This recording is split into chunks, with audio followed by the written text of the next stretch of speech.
Hey, this is LOA Today, the Law of Attraction show.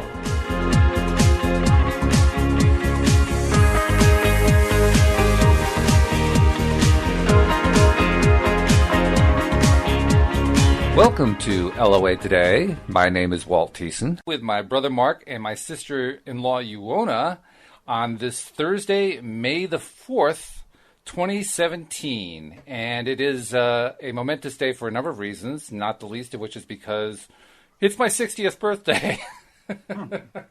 Woohoo! And boy, do I start to feel old when I say that I'm 60, for goodness sake. Age is nothing but a number. And then I began to realize that we're talking about the law of attraction on this show. And as we talk about the law of attraction, one of the things we want to focus on is, well, what we want to focus on.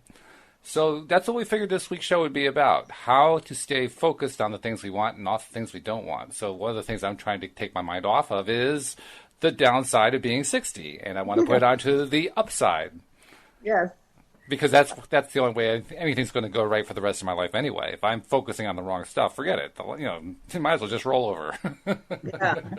And what a better time to start or make it some momentous occasion than on your birthday, Exactly. Yeah. I'm reminded of the quotation that is attributed to Satchel Paige, where he said, age is mind is a matter of mind. I can't remember it now. Mind over matter, something like that. And if you don't mind, it doesn't matter. Yes, there's the joke in it. Yes, and he was absolutely right, of course. Yes. And in fact, I actually have a lot of reason to feel good because I remember growing up. I remember people who were reaching 60 when I was, 7, 8 years old. Right. And I thought, wow, they're really old. and they acted old. Yes, there was a difference. Big difference. I don't feel any different from the way I did when I felt the way I felt when I was 20, other than the fact that I can't run as fast. And my knee sometimes gives me a little hard time, but I'm active. I don't have any aches and pains. I have no medical conditions that I know about. I just I feel good. Yeah. So, why am I even considering the idea of being depressed about being 60? Why not feel good about the new 60? Exactly. That's what they call it, right? The new 60. New 60 is 40. Yeah, right. The new 60 is 40. Here I am aiming for 20. Oh, well. Right. Well, okay. You can make it whatever you want it to be. That's right. By the way, for those wondering where Joel is, he's still on a bit of a sabbatical, trying to get everything going, and progress is excellent from what I hear at the new center that he's now the director of, the operating director of.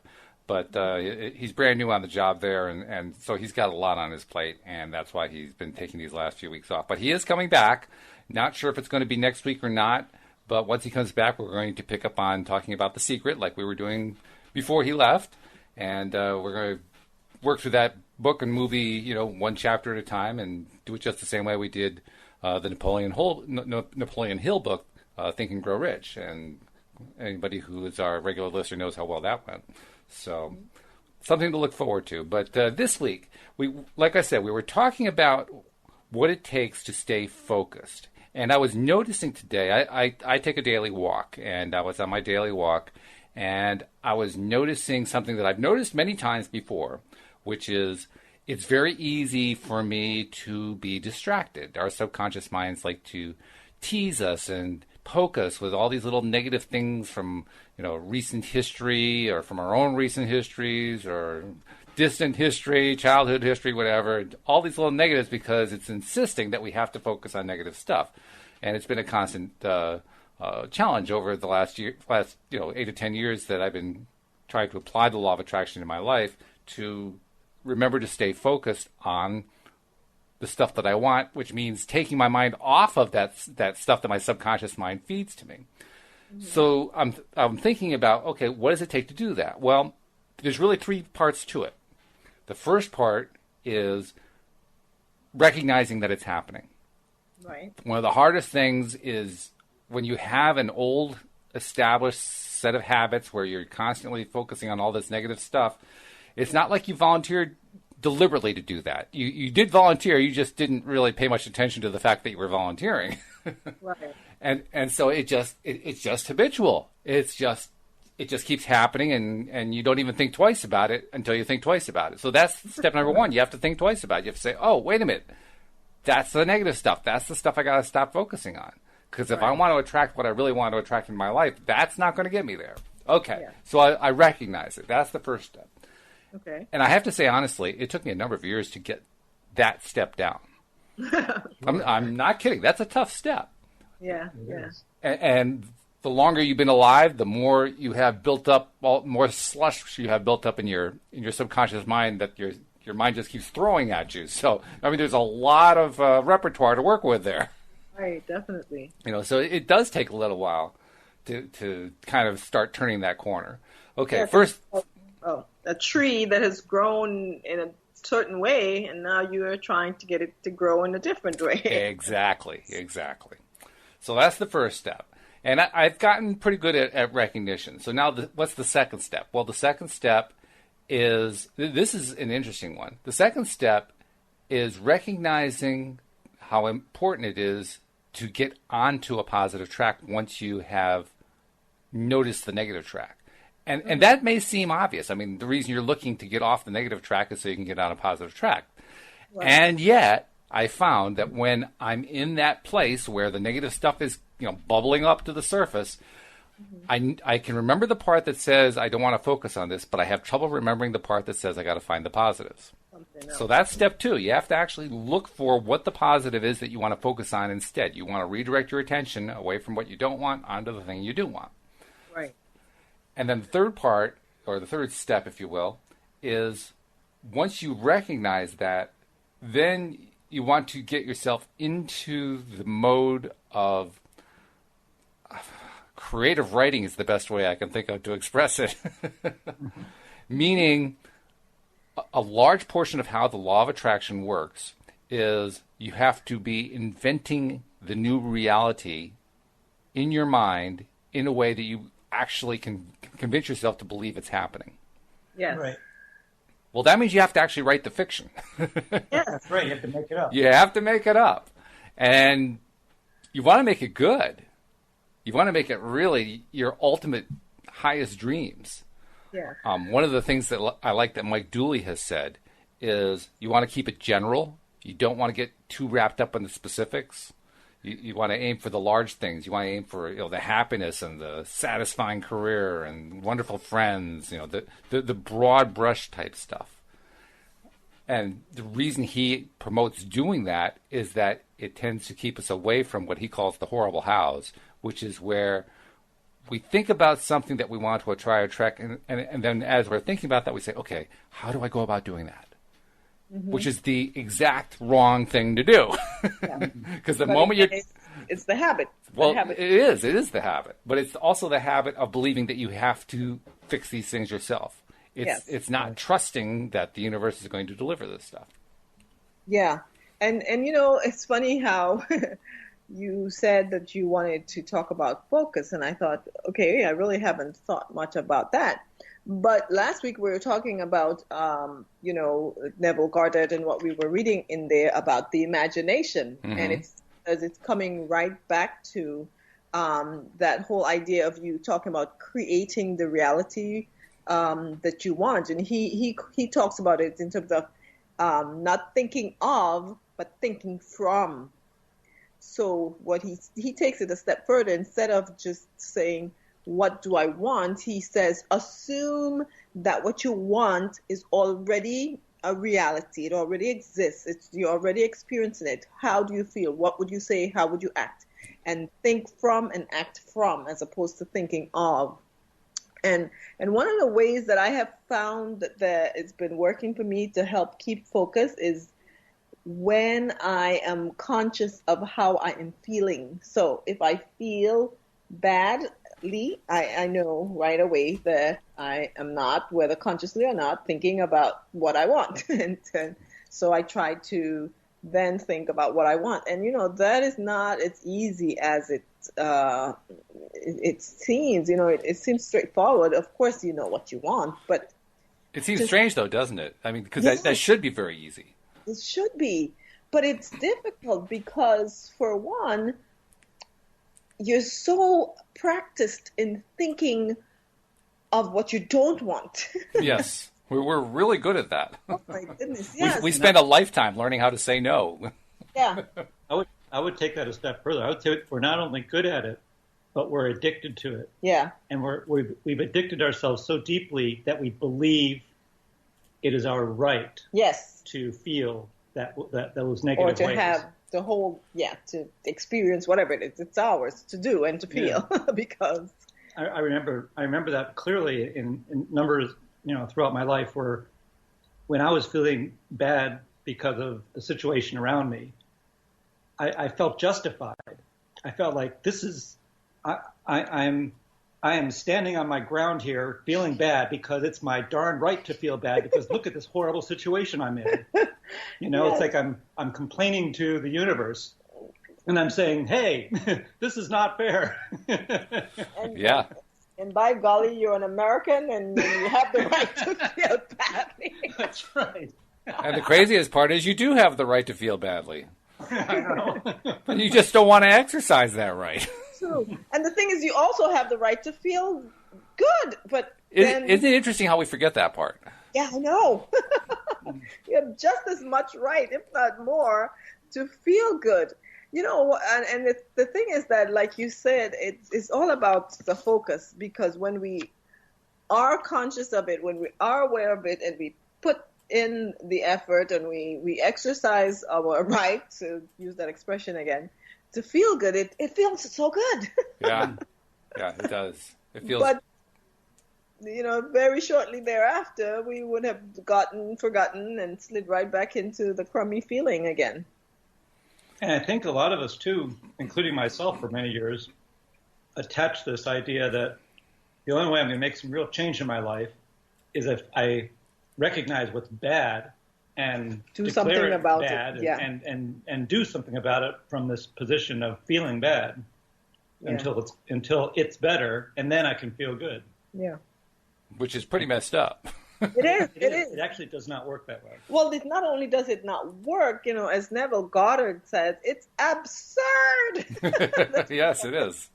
Absurdity of attempting to, what he says, change things by, doing what we've already done to get us in that place that we are. And so, we know what got us there, and yet somehow we think that doing the same thing is going to get us something different. Mm. And even when we know what the right thing is to do, for some reason, like a spoiled child throwing a tantrum, we're like, well, I don't want to do that right now.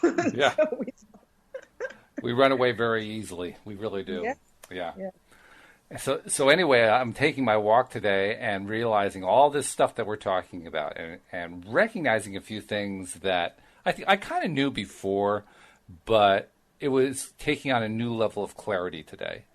Yeah. One of which is it's not hard at all to focus on good stuff. It's actually fairly easy.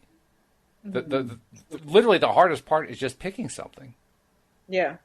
And once you start picking it, the next hardest thing is picking something that, it would be like your wildest expectation, stretching, so to speak, reaching out for something that seems almost impossible, but it isn't. Right.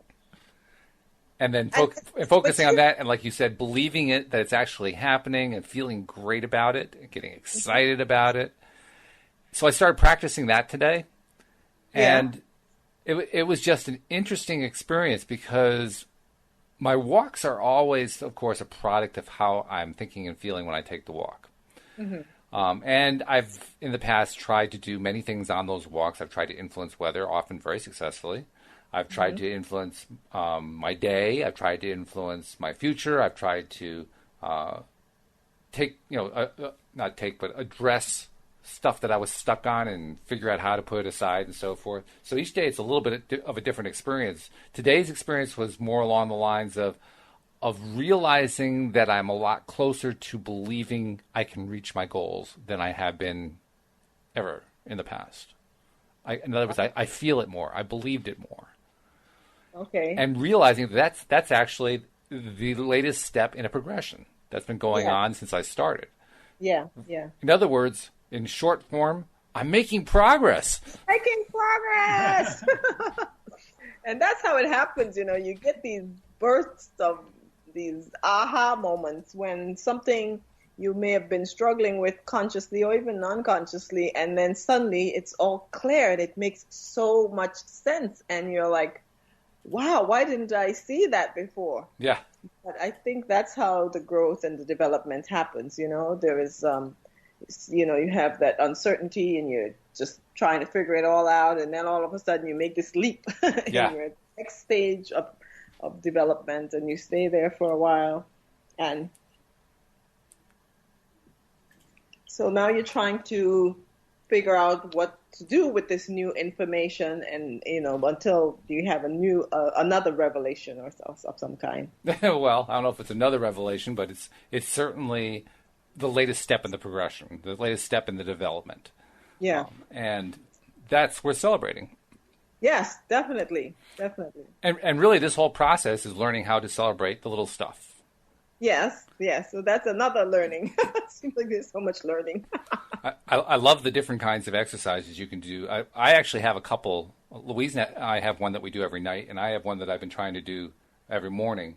The morning one is a series of affirmations that Louise and I have written over time. I've written most of them, but she's also helped some. And it's amazing how the more you focus on trying to expand on them, improve on them over time, you start to see things differently. It's kind of like when you write something. I don't know if you've ever been a writer for the purpose of reaching out to an audience.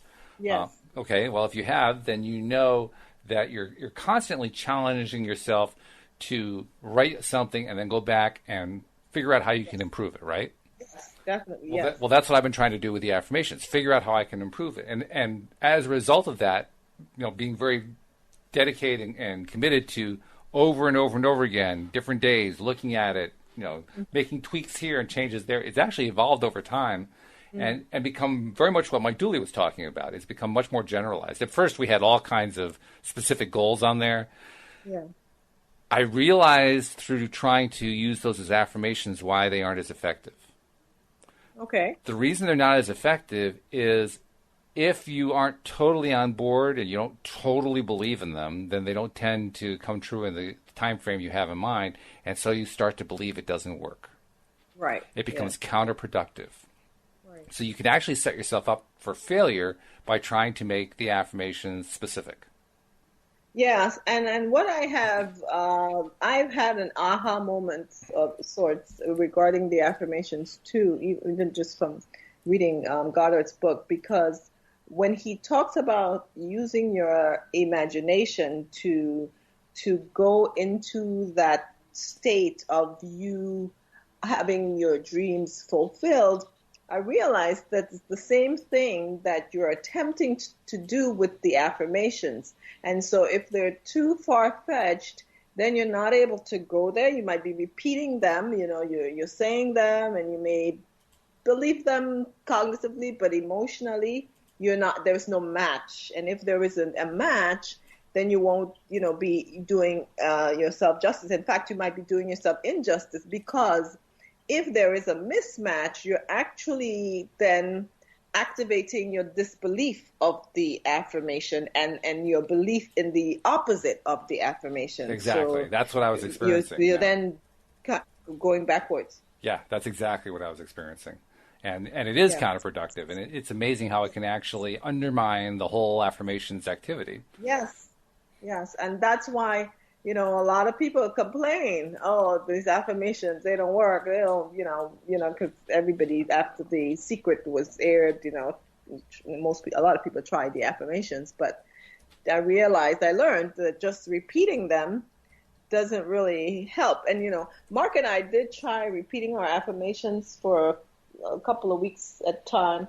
And we tried really, really hard to, quote, believe it. You know, we use willpower. And I realized that's not what it's all about. Right. It's about, it's about, as he puts it, basically suspending your attachments to your reality and going to another place in your imagination. So it's kind of like if you want to you're repeating something, and I don't know, whatever it is, that you're wealthy and there's an abundance around you, and you're repeating an affirmation around that. Instead of just trying to repeat that, try to imagine if my life were different, and if there was an abundance around me, and if I were wealthy, what would that feel like? So the if then helps you to get around your conscious observation of, quote, the absence of wealth and abundance in your life, because you're imagining it. And then with your imagination, you're able to suspend your disbelief and to suspend your attachments to the material world and get to that place where anything is possible, even wealth and abundance. And you can stay there if just momentarily, or as Abraham Hicks said, for 17 seconds, you can sustain the feeling of being in that place. Then you would have been successful in repeating your affirmations. And I remember, put another way, you want to stay focused on the thing that you're, or the state that you're trying to achieve, and feel good about it, and just yes. be focusing on, wow, how great it feels to be in that place. Yes, exactly. Yes. Because the affirmation is just a tool. It's a means to an end, actually, to get you to the feeling place. Even your use of your imagination and your visualization, it's all vehicles to get you to the place of feelings, because the feeling is what confirms your presence, your resonance, your joining with the state that you desire. And that's what's important. So let me share with you what my affirmations are. Okay. Maybe this will be helpful to listeners who have been in the same place that I've been at, where you sit down and you try to stare at a blank piece of paper and figure out what to write down. Right. Because I remember that feeling the first time, and I'll tell you honestly, I didn't do it. I walked away. I had to keep bringing myself back to the table. But I finally started writing stuff. And once you start writing stuff, then over time it starts to build up. But here's what I have currently arrived at. Okay. We are eternally expanding beings, and we are doing great right where we are. That's an ambitious one. We commit to thinking and making only positive statements and comments throughout the day, while giving no attention to controversies, dissension, political issues, negative news, etc. We are so eager about what's coming, and we will continue to make progress every day. Feeling happy and joyful all the time enables us to have our ideal lives. We increase our daily fun factor. We both listen to uplifting music at least once a day. By the way, this is something that Louise and I have been reading for quite some time, so that's everything. Everything is in the we state as a result. Yeah. We give each other supportive hugs every day, and we are silly every day. Okay. Each day we relax and do only what we want to do. We wake up in the morning, and the first thought that enters our heads is that we are free to do whatever we want with the day. What a relief. We notice various activities taking place in our general area and peruse on a regular basis the events calendars of places we wish to visit and things we wish to do. We spend the day at our whims, doing what we want to do, and in this freedom, the relief is instant and all-encompassing. It is our default way of being. Everything is easy. We live in a dream world of our own making, surrounded by illusions, and the illusions change when we change our thinking. We are super wealthy, and the money comes flowing into our pockets effortlessly. We buy whatever we want to buy with cash. We eat well and go out to dinner whenever and wherever we want to. We travel anywhere we want to go, anytime we want to leave, in first-class accommodations. We routinely expand our dreams and our desires. We have a really nice, large, comfortable, and fun place to live with a fantastic kitchen. Louise wanted that. We continue to attend open houses in the area. We live the lives of our dreams in abundance, in the zone at all times. Our daily affirmations both enable and result from fun, exciting, and highly successful businesses. We only do work that we immensely enjoy and hand off the stuff we do not enjoy to someone else, and we enjoy the profits. Mm-hmm. Joel and I are able to help millions of people via our radio show, which our dream is 5 mornings a week. Mm-hmm. We donate to causes of interest to us. And finally, we release more and more resistance every day, replacing it with gratitude, acceptance, happiness, harmony, and joy. Mm-hmm. That's the list right now. I see. That's an awesome list. Well, thank you. Yeah, oh wow, that list. I tell you, it's intimidating to me. Intimidating? Oh no, I was hoping it was going to be inspirational. No, so that's one of the problems I had with affirmations. I realized that there were certain affirmations that just made me more afraid than anything else, and I learned from I forgot where that in those cases you have to. So, for example, like I used to say I am wealthy and in abundance, but I changed that to say, I forgot the wording, but it's like abundance is increasing in my life and my experience, and say things like every day and in every way I'm getting better and happier and stronger and I'm finding more ways to have fun. I start with where I am as opposed to where I want to be. And I realize there are different approaches and some work better for other people, but I can't do the affirmations of I am abundantly wealthy.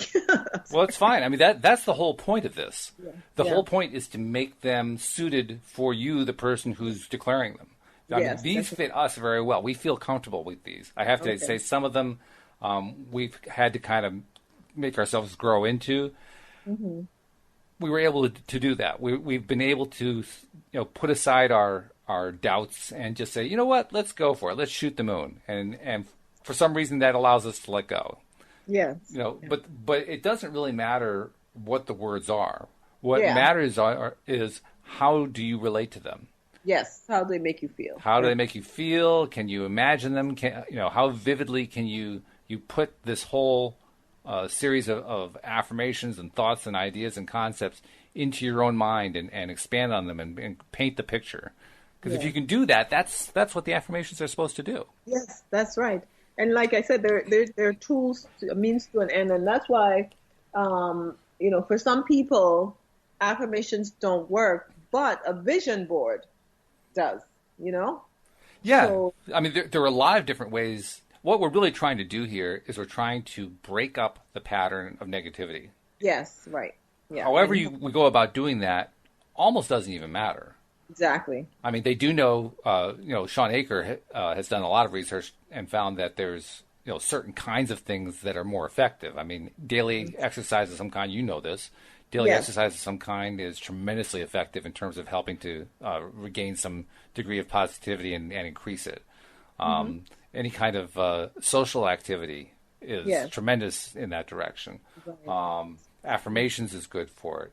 The 3 gratitudes. Do you guys do the 3 gratitudes? That's the one that Louise and I do every night. Mm-hmm. That's where you, at the end of the day, you review the day, and the tendency we all have at the end of the day is to be all worked up and hung up on stuff that went wrong. But the 3 gratitudes is to remind yourself what went right. Yeah. So that you can have a better focus as you're getting ready to go to bed. Right. Yeah, because what that does is then it trains your mind and your brain to notice the things that are right and good in your life. Because it's amazing too when you do the 3 gratitudes every night, like Louise and I do. Even after we've done it now for probably a couple of years. Every night? Just about, yeah. We have a few nights that we've missed, but it's almost every night we do it. And it's amazing how often we will, review for that day, what were the good things that happened. At first, we just can't think of any. Mm-hmm. And then we finally do think of them, and we come up with a list, and afterward we say, how did I ignore all that? No, seriously, it's amazing.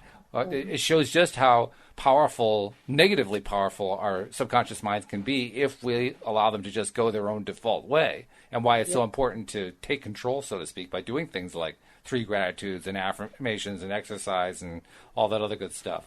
Because we want to make that retraining happen. We want to experience, focusing on what did work out well, because we know that's going to be where all the good stuff happens anyway. It is, and it's happening all around us all the time. We're a part of it. We create it. That's true. We create it. I mean, that's why I threw that information, that affirmation in there. We are the creators. Life is a series of illusions. We're surrounded by these illusions. We made these illusions. Yeah. Which is really hard to remember when we're facing the illusions, because the illusions seem pretty darn real to us. Yeah. I mean, the wall feels like a wall. I can theorize all I want to about the wall being a whole bunch of empty space, but it sure feels like a wall. And it looks like a wall. Confined by it. So trying to remember that it's all illusions is important. It's how we recognize that this stuff changes. Stuff meaning everything around us. It changes. It changes based on what we focus on. Yes. And that's the woo-woo side, but it's also the true side that makes all the difference. And for me, what's even weirder is that not only the stuff changes, but the people change. Yes. Yeah. Because they're part of the stuff. Actually, it's almost easier for me to believe that the people change. I have more difficulty believing that a wall can change. Okay. Yeah, which just goes to prove I'm not a contractor. So are you a psychologist? I'm married to one. Okay. I'm an amateur psychologist, I guess. Yeah, but it's true that everything that's happening around us that we're experiencing, we are creating. It's a reflection of what's going on within us, and it's we're learning. We've learned in theory that the only way to change that is to change what's going on inside us, and then the outside will change. But yet we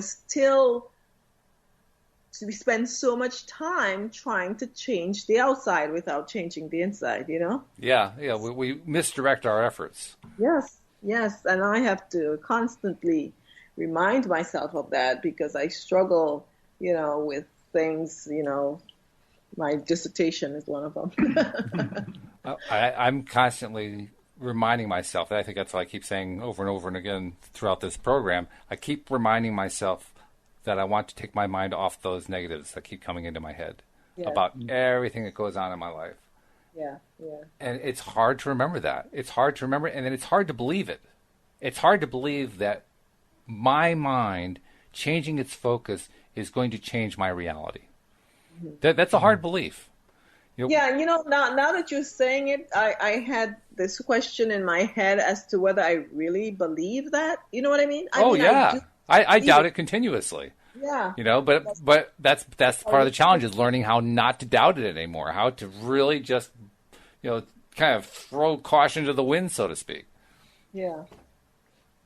Because, I believe it. I believe it like I believe water is made up of hydrogen and oxygen, but I've never seen it. But it still feels like water. Exactly. I don't know what hydrogen feels like. I've never felt hydrogen. I keep reaching out for it, and it's not there. I don't know. I don't understand. It's like, ow, what was that? Oh, I think an atom just hit me. Yeah, right. To which I reply, how can you tell? Yeah, it's strange how our mind and our psyche and our conscious and subconscious works. Just learning all about that. It's what's part of this whole fascinating journey. I think one of the tools I use to keep reminding myself about the fact that life is an illusion and all the stuff around us is illusion is the lesson of the Heisenberg uncertainty principle, which Mark can probably describe better than I can because he's more the scientist, but in very non-scientific terms, they were studying an atom one day and they expected an electron to end up in one place and it ended up in the wrong place. Right. And they couldn't understand why. How could that possibly be? And then they checked it later and found it was in the right place. Right. Well, how could that possibly be? And began to realize that it was the attention of the person studying the atom that was affecting where the electron was going to end up. Yeah. Well, in a deterministic universe, that should not be possible. Right. Exactly. In a deterministic universe, in what we might call a Newtonian universe, everything is fixed, pure, cause and effect. Yeah. It's all surface, it's all physical activity and so forth. Well, apparently not. Apparently the impossible happens routinely. Right. Yeah. You focus with your thought and it changes the material reality. Exactly. And it took a long time for me to emotionally come to grips with that. Yeah. Because that shakes up your universe. It does. That basically says it's not what you think. I know. Or more precisely, it is what you think. And only that. And only that, yes. Yeah, it's like Neville Goddard said that he wished that he could convince his readers about miracles, because a miracle is really something that happens in the physical world that originated in the immaterial world. But to those who don't understand that that's how it works, to them it's a miracle. But yes. To the one who's doing it, it's natural. Yeah. And like A Course in Miracles says, miracles are natural, and when they stop happening, something went wrong. Yeah. Well, I'm working on trying to make something happen the way it's supposed to happen, which means how I want it to happen. Right. Yes, which will be miraculous to other people who don't understand how it works. But deliberate creation, once we realize what's going on there, that our minds are affecting matter. Literally, mind over matter is the way the universe operates. Yes. It's taking. I'm not sure I'm 100% there yet. It's taking me this long to get there, but I'm mostly there. Yeah. And as I focus on that, I realize that means that all of the deterministic limitations that we think exist only exist because we think them, and that's it. Yes. Exactly. And the moment we decide that they're no longer there, they are truly no longer there. Yes. And that's why I keep coming back to Goddard, because that's what I'm reading right now. That's what we always do, isn't it? We have one thing we're reading and gotta share it with everybody. It's good. Yeah. It's like, because I've read it and I was like, oh my God, wow. Why didn't I think of, the way he expresses it is like, it makes complete sense. But he says that when we are not using our imagination, we're actually in bondage. And it's only in our imagination that we are truly free, that we have infinite, unlimited power to be and do anything. But when we're thinking, in our normal conscious mind, we are limited by all our beliefs and our assumptions and everything else. And so he says that learning to think from your imagination, from that supernatural place, and when I say supernatural, I'm not meaning woo, I just mean other than the physical world. Learning to realize that our thoughts carry a vibration that then affects our world around us. When we learn to do that, when we master the ability to do that, that's when we are truly free. I think that's true. Yeah. Wow. I think it's true. And you mentioned how you're influenced by Goddard. I'm influenced right now by Einstein, in part because Louise and I have watched the first episode of this new Ron Howard series about the life of Einstein. Yeah. And in part because I've just been doing a lot of thinking about him recently. In fact, I got a note today that the local library has some Einstein books that I've been waiting for him to come in. So, I'm ready to go read them. Oh, you But really get me. yeah, well, I want to know more about his life and so forth. But Einstein basically taught us that everything is energy, Yes, yes, yes. including Yes. matter. Right. That's right. Including matter.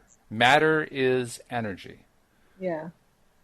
And that's what the New Age teachers are try to teach us with emotions, because emotion is energy, and in fact, the word emotion is energy in motion.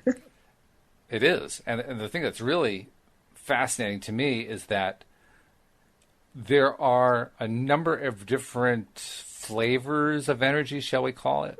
Yes. Yeah. Which we label like spiritual energy and electrical energy and gravitational energy. And there are a number of different kinds of energies, but they're all really the same thing. Yes, they're all just different forms of the same thing. Yeah. And they all manifest similarly. Not the same, but similarly. Right. Yeah. But So if we have this entire universe of energy that manifests as matter, even though it's still energy, mm-hmm. it starts to become more believable that there is a mind influencing it. Yes, right. Well, what if it's not just one mind? What if it's all the minds? Mm. Or if all the minds are one mind. It's one mind. That's where the whole thing starts to become the snake eating its own tail. But yeah. The point is that this world, this universe, is all of our creation. Yes. We all create it, and those who are currently not on the physical side, but who were. Yes. Yes. We're all part of it. We all helped in one way or another to make it happen, and we're continuing to make it happen, continuing to evolve it, continuing to develop it.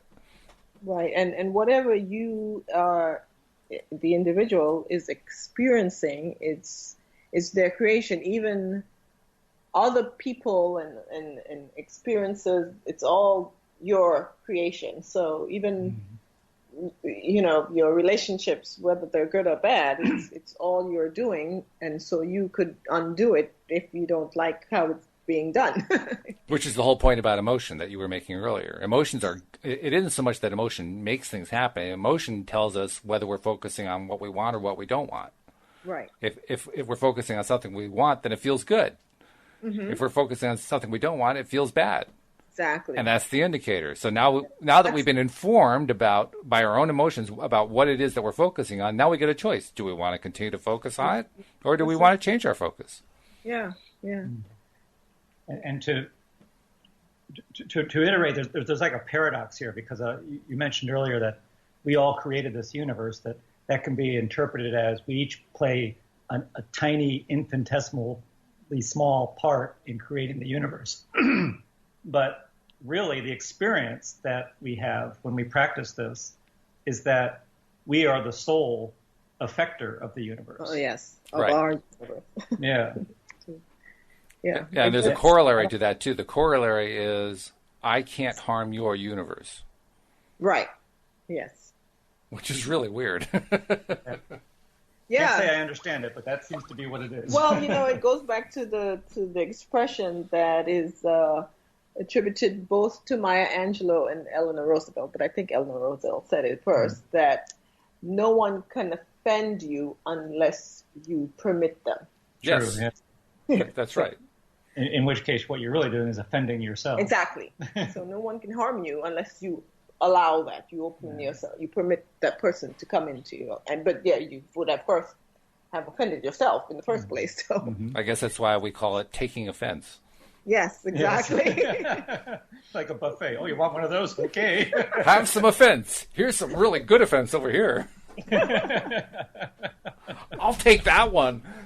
I know. It's like we actually just choose it. Like we have some, what's it called? A penchant for suffering. Masochism? Yeah. It's like, we're like, oh, I want to feel terrible today, so I will choose to feel this, to choose to say this or hear this or accept that or believe that or whatever it is. And that's the other thing that I've come to realize, and I think I shared this before, and it just occurred to me that a lot of times the emotion precedes the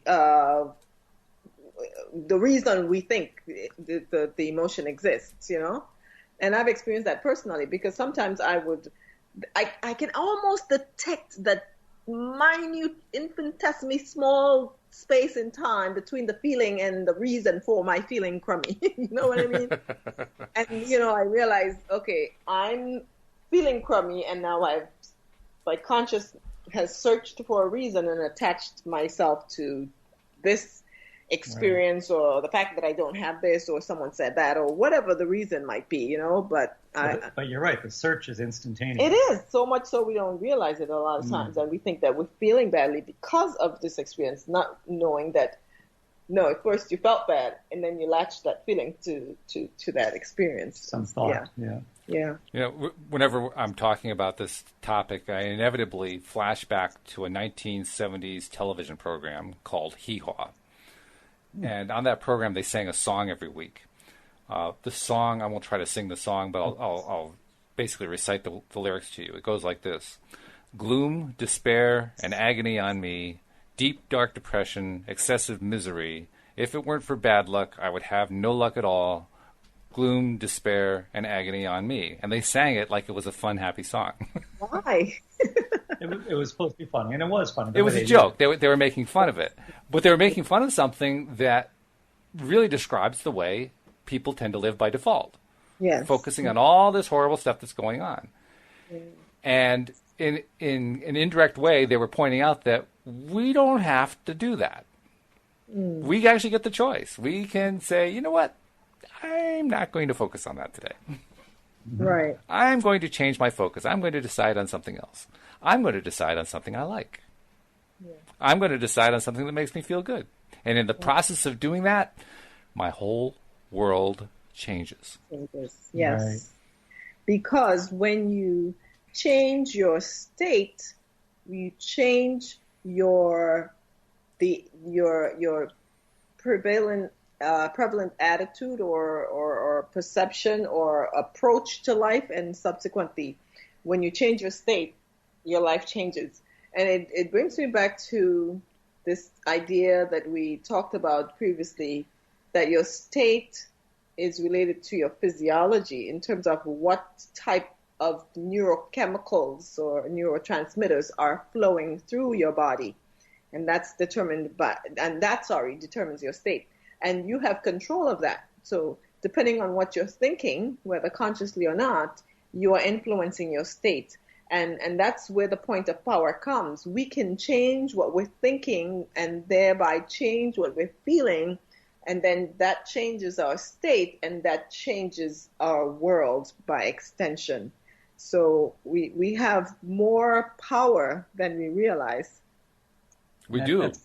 That's kind of interesting too, because in terms of the timing of all this, you get the immediate gratification of feeling better and seeing the world, which hasn't changed in the last second from when you made the decision to feel better. You see it in a much better way. It looks better, it feels better, it sounds better, and you're suddenly like, oh, I like life after all. That's right, I forgot. Yes. and yes, if you keep doing that and doing that, eventually the world does change to match your new attitude. Exactly. Yes. So there is a time lag, but the time lag is not a time lag of happiness. Right. But that's true too, because there is no time lag in happiness.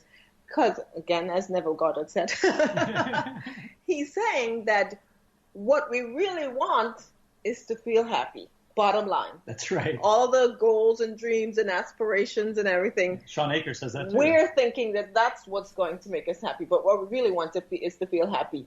And the secret is we can feel happy right now without all the stuff. Not only can we, but we must. Yes, otherwise exactly. We won't. Yes, that's the paradox. And the other paradox is, unless we choose to, we don't actually achieve any of our dreams. Right. Yep. That's the most mind-boggling part of all. Right, because we traditionally rely on our dreams to make us feel happy once they're achieved. Yeah. I've really been noticing how I think you used the word addicted. How addicted I am to waiting for my dreams to make me feel better. Yes. And I am bound and determined I'm going to change that way of thinking. I am just going to do it. I'm doing it now. I'm making progress on it now, and I'm just going to keep going because I can tell you from 60 years of experience, it doesn't work. It doesn't work doing it that other way. It doesn't work trying to wait for the dream to make you feel better. It doesn't work. Yeah, but or even slaving away to make the dream happen to therefore make you feel better. It still doesn't work. Yeah, you would think that at some point we human beings would recognize that the old adage of if you work hard, good things will happen isn't true. It has nothing to do with working hard. Yeah. Not that there's anything wrong with working hard. I'm not saying that there is. I'm simply saying if you're hoping that working hard is going to make your dreams true, you're barking up the wrong tree. That's the wrong place to look. The right place to look is what's going on inside your head. Right. The thing is, we've been taught otherwise for so long, and there continues to be reinforcement of that erroneous idea all around us. Well, that's the challenge. So now the challenge is, in spite of all this insanity that goes on around us, can we choose to refocus internally? Yes. And the answer is yes, we can. Yes, we can. We just have to choose to. We have to make it a deliberate effort. And it takes time to learn to do it. It takes time to redirect the attention. It takes time to break the old habit, replace it with a new habit. But if you're determined, if you're persistent, I'm finding that you really can. You can make the progress. You don't necessarily get there in one day, but you get there. Yeah, that's the beauty of life, that that we are adaptable, that we can change, that change is possible, and it does happen, and we have evidence of it around us, every day. We know that our hair grows and our nail grows, so right. Things are changing, and we can either let it just change in the direction of the default, or we can actually take charge of the change and make it what we want it to be. The other amazing thing, too, is that we have the power to do this every moment of our lives, no matter where we are in our lives, no matter what's happened in our lives, no matter how bad things have been, no matter how good things have been. It doesn't make any difference. We continue to have the power to do it. And as the adage says about if you're still breathing, it means your mission isn't done. Well, if you're still breathing, not only is your mission not done, it also means you still have yet another opportunity to learn to do it. Yep. Yeah. Even if you're, late in years. Yeah. And late in years or early in years, it doesn't make any difference. Yeah. Mm-hmm. So when I started off the show in tongue-in-cheek way, feeling bad about turning 60, I want to state for the record, 60 is nothing. 60 is nothing. Doesn't mean anything. Nothing. All that matters is I have the opportunity right now in my life to focus and to learn how to focus better and more accurately than I ever did before. And every little step that I take in that direction improves my life immensely. Exactly. Even if I don't see the result right away, it does improve my life immensely. And I'm seeing it. I can now see it by looking back over the last 6, 8, 10 years. I guess it's about 8 years that I've been really working on this, 8 or 9 years. And I can see the progress. I often can't see it day to day. But when you look back over time and you make the constant effort, even when it doesn't seem like nothing's working, nothing's happening, nothing's improving, this is all a waste of time. You just go after it anyway. You just keep doing it anyway. Over a period of time, you start to see it. Absolutely. Yeah, you do see the progress. And then once you see the progress, then it's like, okay, well, now I have another choice. I can choose to believe it because I did experience it, or I can choose to reject it and pretend it didn't happen. And just go back to my old ways. Which way do I want to go? Yeah. A lot of people choose option number 2. I state for the record, I choose option number 1. That's right. Forward we go. Forward we go, yes.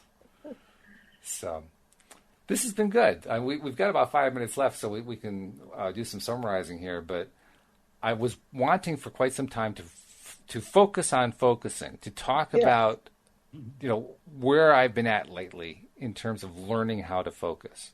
Yeah. And that's what we're really trying to get at the bottom of here. I know that even as I'm thinking back to what we've talked about over the past hour, I say to myself, you know what, we're still not quite saying it. We're still not quite there, but boy, are we close. We're close. We're really close. Remember we did a show about the RAS? Yeah, right. Activating system, yes, and that is that part of the brain that decides on what we're focused on, what we focus on. But then and it has been trained and conditioned to focus on certain things, but we can retrain it to focus on other things, and that's what we're doing with the affirmations and the visualizations and the vision board and all these different things. These are ways that we're reconditioning, reprogramming our RAS to find the good things in life and thereby bring more of that into our experience. It's actually been a couple of years since we talked about that, so why don't you take a minute to just clue people in what the RAS is? You named it, but what's the purpose of it in the mind? How does it actually work in the human brain?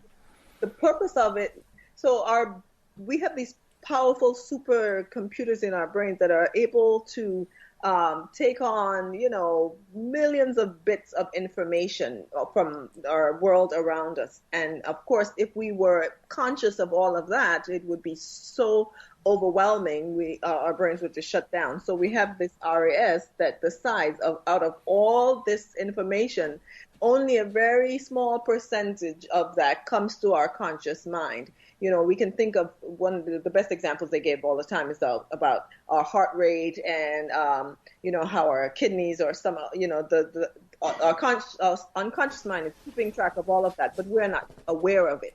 And there are lots of other things that's happening that we're not aware of it. Including everything we see and hear and taste, all the senses. All the senses. Constantly sensing we're seeing things that we're not even aware that we're seeing. And so what happens is the RAS becomes trained to only bring to our awareness a small percentage of things. Unfortunately, it's been trained to bring things that are potentially threatening, that at least that we think are a threat to our physical being and our existence. Which is why humankind spends so much time focusing on threats. Exactly. But what that does is that gives us this heightened sense of victimhood, that people are against us, life is against us, everything's going to go wrong, it's all going to fall apart, it's all a disaster. We think that approach is what keeps us alive and keeps us thriving and keeps us from going under, kind of thing. But actually it's not, because the more we focus on the wrong things, the more wrong things we see happening in our existence. But we know that the RAS can be retrained, it can be reprogrammed to find the good things, the happy things, the wonderful things, the successful things that are happening around us. And that's the good news. That's the really good news. That's the great news, yeah, because then the more we do that, then the more of that we see, and then it's almost on a subconscious level, the more of that actually comes into our experience, the more successes and joys and happy things happen to us. So, and there's a challenge there too. The challenge is, do we pick up the gauntlet and say, yes, I'm going to reprogram my RAS? Yes, right, exactly. But one of the things you mentioned, the repeating those three, trying to find the three good things at the end of the day, that's a powerful tool for reprogramming your RAS. Yeah. That's one of the reasons why, probably the main reason why Louise and I started to do it. Yeah. And why I keep trying to add new things like affirmations and exercise. I'm trying to do all of Sean Akers' 5 things and then some. Yes. Yeah. So journaling and writing gratitude lists and all these are different ways that you can reprogram your RAS. So we did it. We've spent an hour really focusing on focus, and I want to thank both of you for helping me do it, because it's actually easier to learn this stuff when we learn it together. Yes, it helps a lot talking through it. To talk through it and to share experiences and to share what's going on. And hopefully our listeners are picking stuff up too, maybe relating to things in their own lives. Hopefully it's been that kind of value for them. But guys, it's been a pleasure. Thanks for joining me. Thank you. You're welcome. Thank you. We'll see you all next time here on LOA Today. Goodbye, everybody.